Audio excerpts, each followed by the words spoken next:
ګرانو کتونکو د هیومن سپورټ ارګنایزیشن او د آی سی ایم اس یعنی حمدالله جان صاحب چې څه تعارف محتاج نه دي د هغوی ترمنځ یو لاسلیک وشو او په دغه لاسلیک کې څه نو دا به دغه سجاد صاحب تورنځی چې کوم دی چې د هغې دلته چیرمین دی د هغه نه به پوښتنه کوو او بیا به حمدالله جان صاحب سره خبرې اترې کوو. سجاد صاحب دا نن چې کوم لاسلیک وشو د دې په اهمیت باندې زموږ 400 سټوډنټانو ته دې څه پیدا رسوي؟ بسم الله الرحمن الرحیم. هیومن سپورټ ارګنایزیشن څنګه چې تاسو ته پته ده یو ویلفیر ارګنایزیشن دی.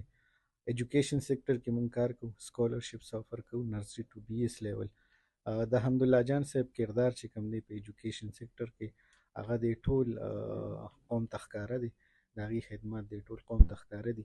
زه خپله چې دلته بذات خود ولاړ یم او زه د ایجوکیشن سیکټر کې یم، نو زه چې د حمدالله جان صاحب ذکر ونه کړی شم دا به زیاتې وي.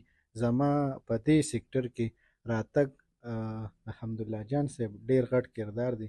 دوی موږ سره په هر موړ باندې تعاون کړی دی.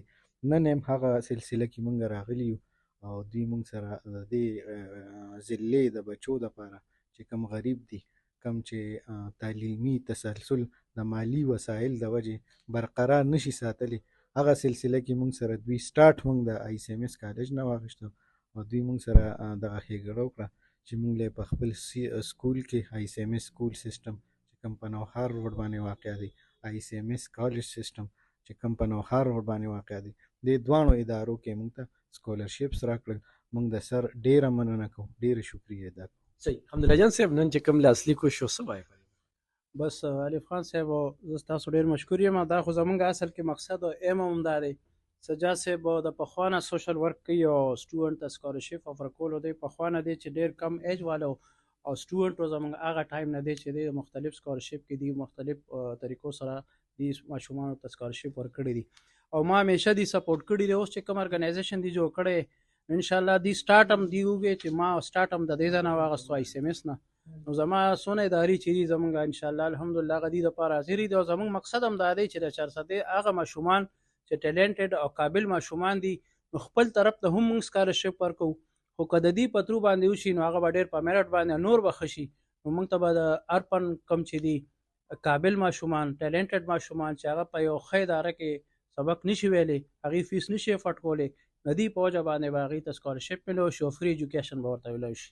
ډېره زیاته مننه کوم. ګرانو کتونکو سجاد تورنځی، سجاد علي تورنځی چې دې وخت کې سوپیریر کالج، امپیر کالج، د سپیرټ سکول دلته چلی، خو نن هم هغوی د حمدالله جان صاحب ذکر کوي چې په دغه پیړ کې زما راتګ دا نن دې ځای ته او تر دا هم درته یم چې 100,000 پورې ماشومانو له سکالرشپ وروړی دی. خو زه چې تاسو د کله په حمدالله جان صاحب بحث کوم نو تاسو به وایئ چې یاره د دو په دې کې څه خپل مقصد دي.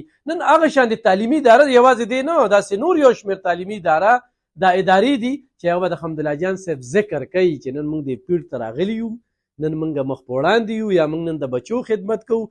نو 36 کاله چې دا زموږ عمر هم نه دی چې موږ پیدا شوي نو چې حمدالله جان صاحب دلته کې بنیاد یې ښودلی و. زه اکثره ذکر کوم د پیریانو ژبه چې موږ ته ښودلې شوې ده، یعنې شارټ هینډ اکثر دا صحافیان دغه کوي. اوس مې اوس یو تصویر کته سلیم صافي چې نن په غټو پایو باندې دی، نو داسې ډېر غټ غټ صحافیان چې هغه شاګردان، غټ غټ افسران چې هغه شاګردان، خو یو خوا خو دوی سره لاسلیک وشو. خو د دې نه علاوه هم حمدالله جان صاحب چې زه خپله ذکر وکړم یو ان جي او چلوم، خپله رجسټر او چې کله م ورته خط هم نه دی ورکړی، اشاره هم ورته کړې ده ښه رالیږې، نو ډېر زیات خدمات دي، ډېر زیات بحث مباحثه به کېږي.